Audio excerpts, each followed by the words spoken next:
How's everybody? You guys sound dead in here. We're going to talk about a couple sex jokes just to start out, just to get the blood flowing, right? All right, so everybody wave their hands. All right, good. Okay, you're alive. All right, so just to let you know, if Nick didn't say it right, my name is Nenna. I actually own Feelmore Adult Gallery. We're located in Oakland, California. And as he said, which is very true, I started Feelmore after waking up from a dream. So today I'm going to talk to you about praying for competition. One of the things about going into the adult industry is that you have many people just go in and they say, hey, I have a dream, I want to open it. Well, with the adult industry, you actually have to look at your zone variances. It's a lot more political than it would be to open a shoe store. So, praying for competition. How do you find out what to do in business when there's no one around, when you really don't want them around, but then when they come around, how you can actually learn from them? So this is how I started. Before I started selling sex toys, I was a baby, right? Everybody who's either you maybe used them or had relationships, but this is what happens. You have a cute baby, and to the left of there is my grandmother, and behind there is my mother. My grandmother's name is Rita, so we're going to talk about my grandmother. One of the things about my grandmother was when I came out of the womb, she was actually owning her own business. And it was called Rita's Groceries, which was in Las Vegas, Nevada. And my grandmother, at the end of her career, actually had about 3 grocery stores. Our first grocery store was gifted to her because the gentleman was actually selling the business. She didn't have any savings at the time. And so he says, hey, I want to sell this business. She was like, well, I can't afford it. He says, don't worry about it. Just pay me when you can. So that's how my family actually came into understanding a little bit about owning businesses and small retail. One of the things about my grandmother was that we had our grocery store, but across the way was a vast land that was capable of holding another business. And then one day, another business came in that was very similar to hers. And at that time, she had put my uncle, my dad, myself, and my cousins all through private school. My dad and my uncle actually graduated. Hey, uncle, he's watching. And so it was very difficult as a child to understand what was going on, but as a business owner now, I actually am understanding of the evolution, what it takes to own and run and operate and take the responsibilities of a business. And as she was looking out the door, I was standing by her side. I didn't understand what was happening. It was competition, or so it seemed, right? So here we are in our community. At that time, she was 82. At the height of her business, she was actually making about $800,000 in that one store. That's because there were no other stores in the area. It was also in a community that had a large crack epidemic. It was Las Vegas, so 24/7 was really 24/7. And so she made all of this money, but she never looked at the needs of the community. What was most important to the community was fresh food, faster food, juices, and it was a community of mainly African Americans. And so if you understand African Americans' health issues, why not go and find out what the community wanted? And she didn't do that. And so when the other business came in, it was basically, gotta go. They came in with fresh food, meat counters, and everything that the community really needed. And at that point, our business started to dwindle. But what I understand about business right now is this: what helps people helps business. She didn't understand what helps people. She didn't interview her clients. She didn't listen to her community, her constituents, if you will, but that's the opportunity.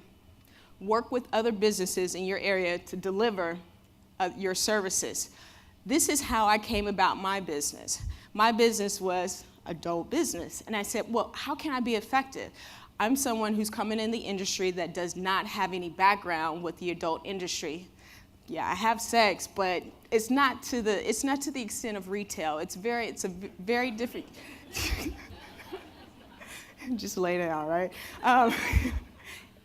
you can't, it's not like I grew up with a retailer in my family that owned adult businesses. Well, actually I did, but he didn't tell me. It was my grandfather. He did pleasure parties, which is probably to explain the divorce in my family with him and my grandmother. But anyway, I didn't have anybody to talk to about what to do, the seasonality in the adult business, how to buy, who to buy from. So I had to learn it all on my own. But one of the things I wanted to do was be different. You know, we always have this idea of, I'm going to be different. I'm going to do it better than someone else. And sometimes that happens and sometimes it doesn't. But what I wanted to do was partner with people in my community. So what I did was, I started to see opportunities where opportunities never existed. One of the opportunities we're doing right now is actually we're doing bike delivery. So if you want to stay in the bed, you can call and order, or you could go on the internet and you can order this product. But not only that, we do other things too. We partner with, last night I had a local comedy show that I sponsor. So we not only allow our customers to come to us, and sometimes it's very difficult in communities where people are talking about sex. So we'll go out to those particular communities. And this is from my dream. This is Feelmore Adult Gallery. I was very upset once with how many names from San Francisco you'll find across the world. And as I was on a video production job, I was waiting with my uncle, and we were at Cisco, and the story goes, we were waiting at the Feelmore room. And the marketing director of Cisco at that time, in the interview, he says, there's nothing new under the sun. This is just new technology repackaged. So it's like, I'm not going to tell anybody about my name, and I came up with Feelmore. This is what we offer. Some of you may own the Hitachi wand, which is very important, and a powerful product. Lubricant is very important. So this is where we are, preference versus competition. Sometimes you think about competition and you want to fight it out. You know, it's like they're over there, we're over here. But no, what you really want to be is a preference. A real advantage. This is a practical advantage. Some of our customers come in and they have a lubricant or allergies to lubricants. Well, we're a preference. We're going to go out and make sure that they have exactly what they need versus in a competition sense. You may have a big business that comes in and they're going to give the customer a different price. I know how many small businesses go through that where a new business comes in and they get a different price. Happens all the time. But what you want to do is embrace with preference versus fight with competition. You can hold more with preference. The importance is a brand called you. You are the difference in your business. Nothing else is going to stand out more than you. You have to bring everything to the table. You have to bring your background, bring your cultural differences, bring your gender differences, bring your sexual identity differences. All of these things are very important to allow your customer to know that you care about them and this business is really from your heart. This is Feelmore. So the inside of Feelmore, the outside of Feelmore, it looks so much like an adult gallery. Sometimes I don't get business. I want it to be different without compromising what my vision was. And these are some of the other adult stores in our area. We have 5 commandments here. Number 1, know thy neighbor. Great way to stay tip of tongue, top of mouth is to know your neighbors. Get out and talk to those guys. Let them know who you are, what your business is. They'll be able to refer people to you. Second is love thy neighborhood. Take care of your community. It's very important. And what's going to happen is people in your community are going to see you. They're going to see that you're important for the community, that they can trust you within the community, that they're going to send their people to you and you're going to take care of them.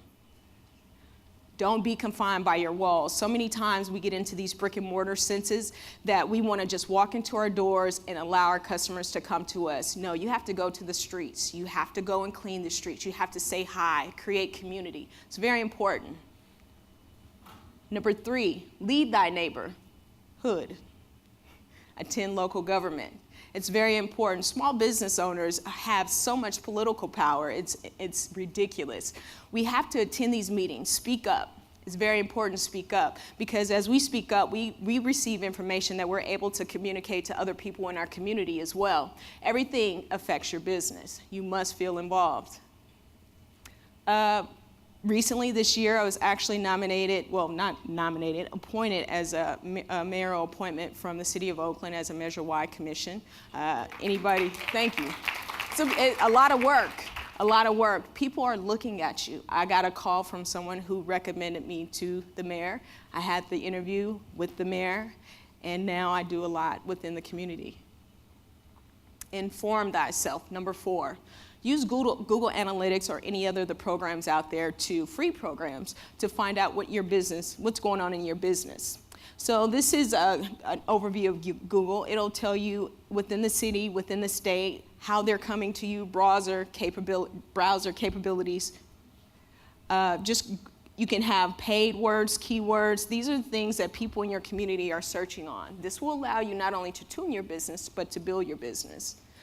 Showed basically advertising. You pay for advertising. You can find out exactly what it's doing on Google. This is also a website keyword search. You can find out if your site is pulling those keywords when someone goes into the web search. And the last of the 5 commandments is hold thy vision. It's important to stay focused. Stay focused on what's going on in your business. Don't panic when another business comes in. It's important because now all you can do is learn from this particular business. These are some more examples. And this is a vision. This is part of our vision right here. And we're Feelmore.